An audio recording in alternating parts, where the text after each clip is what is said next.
Good morning all of you. मेरा नाम निशु है और आज हम यहाँ पे गैदर हुए हैं टीबी के ऊपर अवेयरनेस फैलाने के लिए। तो आज हम बात करेंगे ग्लोबल इम्पैक्ट के बारे में और ये कैसे होता है, इससे हम बच कैसे सकते हैं, इसके कॉजेज़ क्या है, इसके डायग्नोसिस क्या हैं, इन सब के बारे में। तो सबसे पहले हम बात करेंगे ग्लोबल इम्पैक्ट के बारे में। तो ये 10 मिलियन लोगों को अफेक्ट कर चुका है, ऐसा WHO ने देखा है 2020 तक में, और 1.5 मिलियन लोगों को की डेथ इसी से हो रखी है 2020 में। और फिर बात करते हैं अफेक्ट के बारे में। WHO कहता है कि 2035 तक इसको पूरी तरह से ख़त्म कर दिया जाएगा। अब बात करते हैं ये है क्या।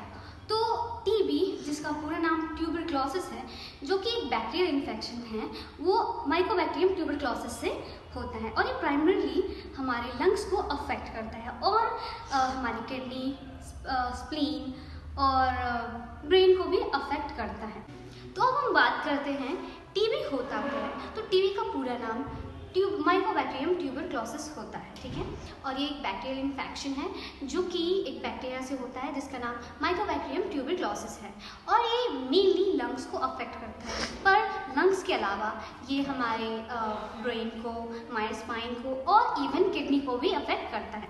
अब हम बात करते हैं इसके टाइप्स की, ठीक है। तो इसके डिफरेंट टाइप्स होते हैं, जैसे कि pulmonary TB, extra pulmonary TB and active pulmonary TB. तो जो हमारा पल्मोनरी टीबी होता है वो हमारे लंग्स को अफेक्ट करता है और एक्स्ट्रा पल्मोनरी टीबी जो होता है वो हमारे लंग्स के अलावा जो भी चीज़ें होती हैं उनको अफेक्ट करता है। और एक्टिव टीबी जो होता है वो बैक्टीरिया द्वारा एक्टिवली सिम्टम शो करता है, ठीक है। अब बात करते हैं हम टीबी के कॉजेस और रिस्क की, ठीक है। तो ये हमारा बैक्टीरिया के इन्फेक्शन से हो सकता है, अगर हमारा इम्यूनिटी वीक है तभी भी हो सकता है, पुअर वेंटिलेशन से हो सकता है और इवन सबसे ज़्यादा स्मोकिंग के कारण हो सकता है। अब बात करते हैं इसके सिम्टम्स की। तो इसके सिम्टम हैं कि कफिंग होता है, चेस्ट पेन होता है, कफिंग ऑफ ब्लड होता है और फटीग होता है, वेट लॉस होता है और जो एपिटाइट होता है वो भी एकदम से ख़त्म हो जाता है, ठीक है। और चिलनेस होती है, नाइट में स्वेटिंग होती है।